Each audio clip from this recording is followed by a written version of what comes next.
Good morning, everybody, and welcome back to The Walk. Today is Wednesday, October 9th, and we have been talking about Ezekiel chapter 16. We are up to verse 40. I am going to give you that little disclaimer.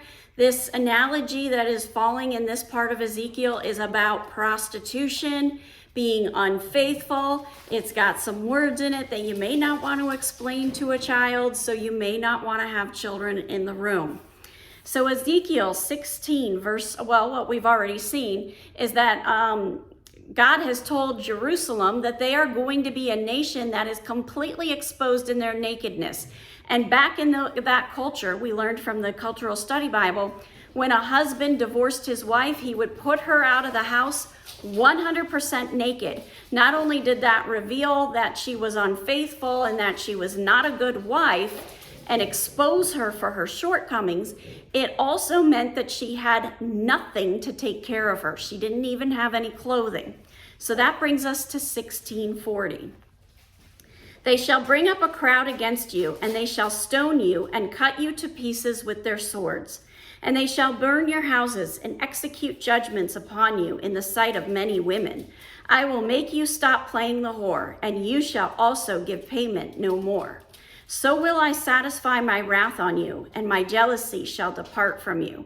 I will be calm and will no more be angry, because you have not remembered the days of your youth, but have enraged me with all these things. Therefore, behold, I have returned your deeds upon your head, declares the Lord.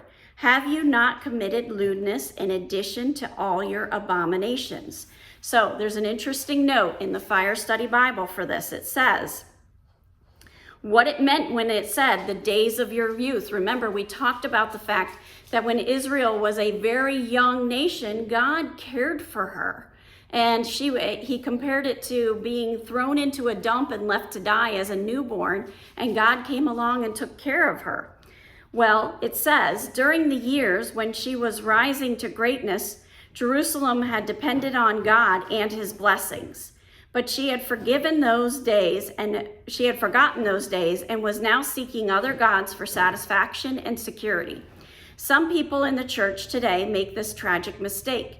Their hunger for God is not as strong as it was at one time, and they are no longer seeking his purposes, which include righteousness and peace and joy in the Holy Spirit. Instead, they compromise with worldly standards and tolerate ungodly behavior to the point where they do not even realize that they have lost a true and holy relationship with God and the power of his Holy Spirit. If you're wondering what all this noise is in the background, I got a puppy, and apparently she has the zoomies. Hopefully she won't hit the tripod. So Ezekiel 16:44 says, behold, everyone who uses proverbs will use this proverb about you, like mother, like daughter.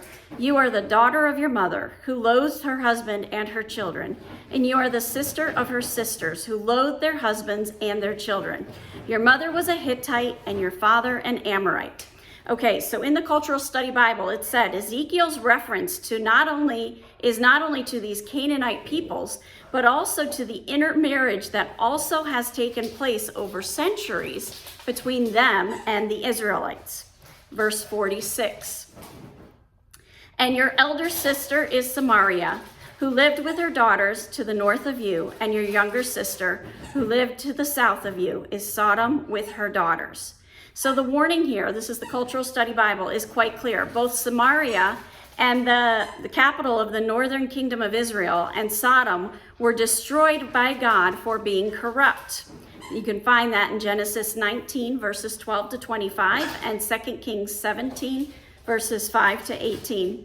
The reference to Samaria is the older or big sister may refer to its relative importance as the capital of 10 tribes.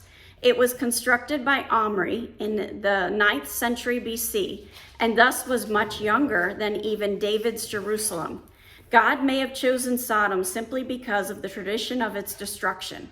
As a city, it is probably predated Jerusalem's founding, but it was probably smaller in terms of size, given the ease with which it is said to have been captured in Genesis 14, 8 to 11.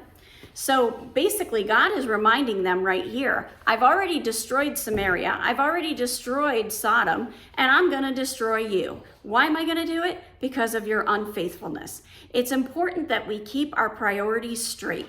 Our priority is our relationship with Jesus Christ. And when we keep that as number one, and it's like at the top of your pyramid, everything below it falls into place. I'm not saying your life is going to be simple, it's going to go, everything's wonderful, but what I am going to say is that spiritually, everything stays in line because you kept God first and you kept him on his throne in your life as the King of Kings.